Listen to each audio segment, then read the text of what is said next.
Ya, bismillahirrahmanirrahim.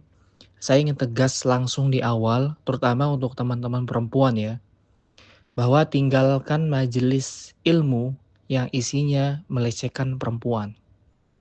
Entah itu tulisannya majelis sholawat fulan, majelis ilmu kitab fulana. Tapi kalau misalnya kalian ke sana, lalu isi pembicaraannya nggak lepas dan menjadikan tubuh dan suara perempuan itu sebagai objek tertawaan, yang menjadikan kehadiran perempuan di sana justru menjadi bahan candaan, seksi jokes, kemudian gombal dan ya candaan soal poligami, lebih baik keluar. Kalaupun teman-teman menemukan misalnya saudara atau kerabat yang berada di sana, keluar. Kenapa? Karena kalau misalkan kalian duduk di sana lama dan betah, itu perlahan akan membuat akal kalian rusak, percayalah. Meskipun saya nggak bilang semua kajian yang ada tema atau pembicaraan yang gus-gusan itu buruk, ya enggak. Saya kecil di lingkungan Nahdlatul Ulama, kemudian pindah besar di kota di lingkungan Muhammadiyah. Lalu ketika kuliah itu mayoritas Salafi, kemudian dididik oleh Ustadz Salafi. Kemudian setelah lulus saya mulazamah ke ustadz-ustadz lulusan Al-Azhar dan terakhir saya cukup lama bergaul dengan teman-teman dari MUI karena saya ikut seleksi standarisasi dari MUI. Nah, dari sekian banyak kajian, majelis, kemudian tempat menuntut ilmu, emang nggak semua dai itu membahas perempuan dan dijadikan bahan jokes, enggak. Tapi ada, tetap aja ada gitu kan. Misalkan jokes mengenai poligami dan semacamnya itu ada. Nah, kalau terlalu sering polanya kalian ini kok majelis cuman isinya ketawa-tawa doang, mending keluar aja. Keluar. Karena apa? Inilah yang terjadi dengan kejadian yang baru teman-teman lihat hari ini. Ketika ada seorang anak perempuan kecil, dia dicium, dipeluk, dikokop. Nah, bagi mereka yang terlalu lama duduk di sana, itu mereka menganggapnya bukan penyimpangan atau pelecehan. Mereka menyebutnya dengan sebutan yang classy gitu kan, sebutan yang keren, sebutannya ya ngalap barokah. Dan ini ya ironisnya. Ironisnya tuh orang tua dari anak perempuan kecil ini yang justru menyerahkan anaknya mereka ini kepada si pelaku gus-gus ini. Kita bisa marah gitu kan. Meskipun anak perempuan itu bukan anak kita, tapi justru kitalah yang nanti akan dianggap aneh sama mereka, percaya deh. Mereka akan mengatakan, apaan sih lu? Orang dia gemes, orang gus ini gemes, orang ini anak gua juga. Orang ini lagi minta berkah, lu siapa dah? Pasti narasi-narasinya ke arah sana gitu. Ya jujur, saya merasa kita nggak bisa berharap ke berbagai pihak. Kalaupun kalaupun kita berharap, mereka nggak akan bisa diproses hukum. Kenapa? Karena dalihnya orang tua mereka akan mengatakan mereka baik-baik aja digituin. Kenapa kita yang ribut-ribut? Klasik deh intinya.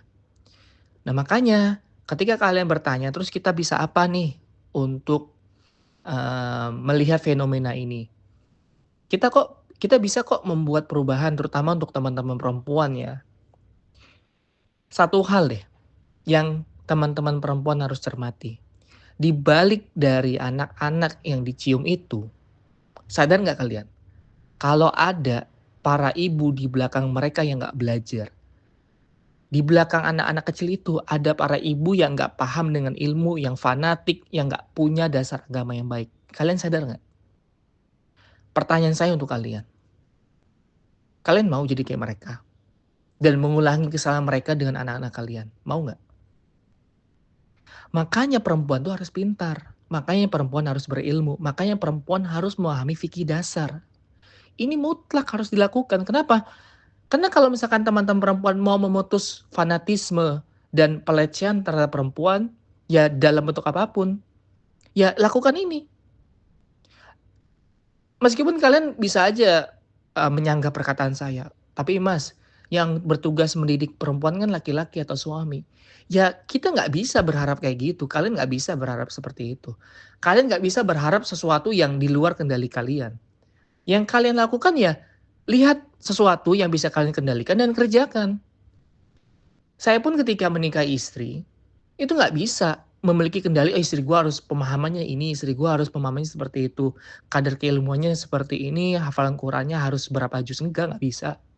Yang bisa saya lakukan adalah saya jujur sama Allah. Saya pengen istri saya seperti ini, tapi ya Allah, tapi saya tahu kalau istri saya seperti ini, saya nggak pantas dengan kondisi saya yang seperti sekarang. Kalau teman-teman perempuan pengen menikahi laki-laki penuntut ilmu yang paham agama, yang bisa mendidik anak dengan baik, jadilah istri yang bisa siap mendampingi laki-laki seperti itu. Makanya teman-teman perempuan yang belum nikah terutama ya, ini terserah deh voice note-nya boleh sebar kemanapun karena intensi saya ini nggak menyerang Gus yang menjadi pelaku, enggak. Tapi saya ingin mendidik perempuan, membuat kalian paham. Teman-teman perempuan yang belum menikah, mulailah hari ini dengan menyingkirkan laki-laki yang memilihmu hanya karena alasan tubuh dan fisikmu. Itu yang paling penting. Kamu boleh cantik, tubuhmu boleh boleh menjadi dambaan. Tubuhmu indah jadi dambaan mereka nggak apa-apa misalnya. Ada yang suka laki-laki suka perempuan yang tubuhnya tinggi, yang ideal beratnya, nggak apa-apa. Tapi jangan sampai kedua hal itu menjadi satu-satunya pertimbangan laki-laki untuk memilih dan mempertimbangkanmu. Catat. Ingat, daya tawarmu itu adalah ilmu. Karena ilmu adalah satu-satunya faktor yang menjauhkanmu dari laki-laki yang menganggapmu sebagai objek. Begitu juga nanti dengan anak-anakmu nanti. Artinya jangan sampai teman-teman semua di sini jatuh ke dalam hal-hal yang Allah larang atau sesuatu yang sebenarnya kalian benci, tapi kalian nggak tahu membedakan mana yang baik, mana yang buruk. Nah, untuk memahami mana yang baik, mana yang buruk, mana yang pantas, mana yang tidak, ya dengan ilmu, apalagi kebodohan, fanatisme, dan perlakuan yang merendahkan perempuan hanya bisa di-counter, hanya bisa dilawan oleh ilmu. Sesederhana itu aja sebenarnya. Jadi kalau narasi saya bilang perlawanan mulai dari mana, ya dari memberikan didikan kepada diri sendiri. Menjadi pintar, menjadi paham, menjadi tahu. Kenapa? Karena anak perempuan yang kalian lihat hari ini di foto ini, di baliknya ada seorang ibu yang gak paham, yang merelakan, yang tak tahu, yang tak mengerti tentang hakikat ilmu sebenarnya. Demikian teman-teman, semoga bermanfaat dan teman-teman laki-laki juga boleh mengambil ilmu darinya. Dan jangan lupa untuk open PO ini masih dibuka sampai tanggal 23 dan yang bundling itu masih sisa sedikit tinggal 50 di buku Sayangan Patah Hati. Jangan lupa PO dan setiap tulisan atau narasi yang tadi saya sampaikan itu sedikit banyak saya ambil dari buku saya, terutama di bab mengenai bahwa laki-laki hanya memilih yang cantik saja. Demikian, wassalamualaikum warahmatullahi wabarakatuh.